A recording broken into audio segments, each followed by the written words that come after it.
Naiknya jumlah kasus positif COVID-19 belakangan ini menunjukkan kegagalan sistem pengendalian pandemi di tanah air. Dalam situasi genting, pemerintah tak boleh ragu dalam menetapkan kebijakan dan prioritas agar keadaan tidak terus memburuk. Sayangnya, arahan Presiden Joko Widodo kepada anak buahnya tampak penuh kontradiksi dan setengah hati. Saya Anton Septian, inilah Opini Tempo.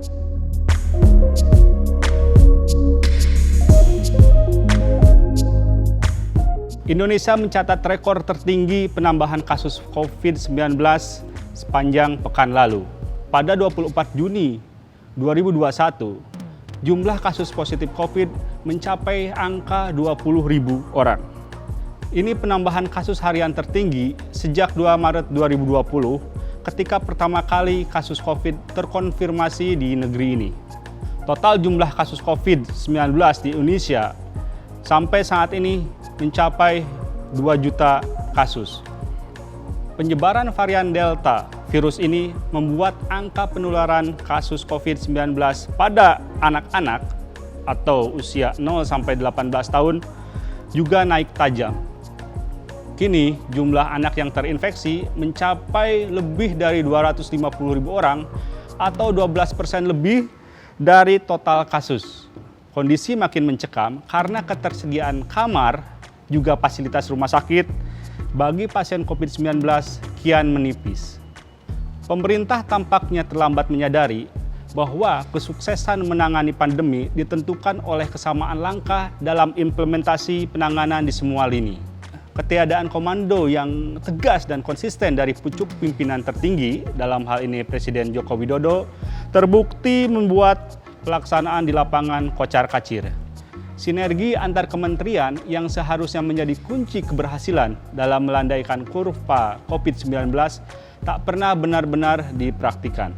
Sejak awal pandemi, Presiden Joko Widodo terus mendengungkan resep rem dan gas. Terdengar indah di telinga, kebijakan yang dirancang untuk mengendalikan pandemi dan menggerakkan roda perekonomian ini tak mudah diterapkan. Ketika angka penularan COVID-19 sedang rendah, menggenjot perekonomian memang bisa dilakukan. Tapi ketika situasinya berbalik dan angka penularan meroket, nyaris mustahil mengerem roda perekonomian yang sedang berputar cepat.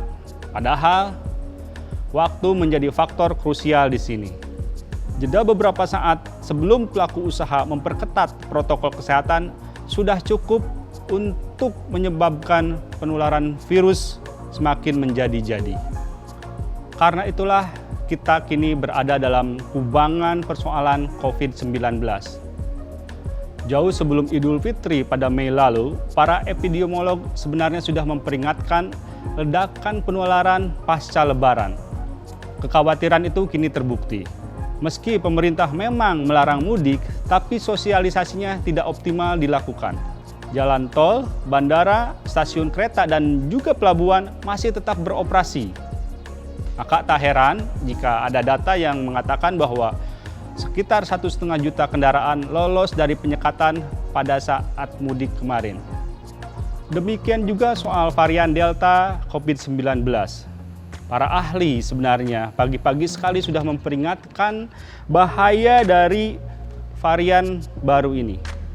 Namun, kepulangan para pekerja Indonesia dari luar negeri, tempat asal virus berbahaya ini, toh dibiarkan begitu saja.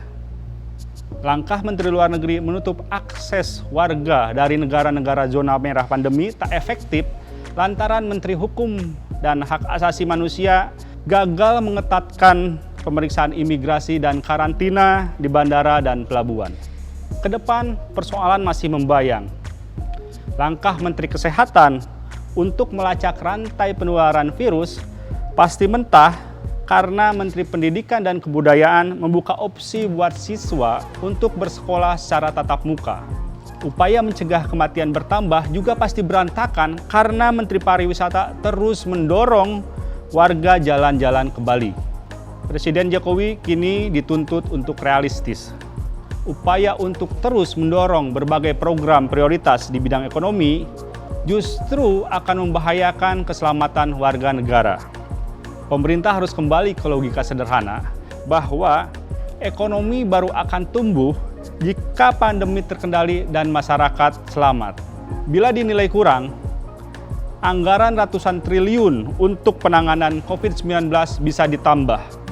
Jangan sampai ada keluhan bahwa pemerintah tidak bisa menerapkan protokol karantina yang ketat karena kekurangan dana. Sebab itu, pos belanja yang tidak mendesak, seperti pembelian senjata dan pembangunan ibu kota baru, bisa dikesampingkan terlebih dahulu.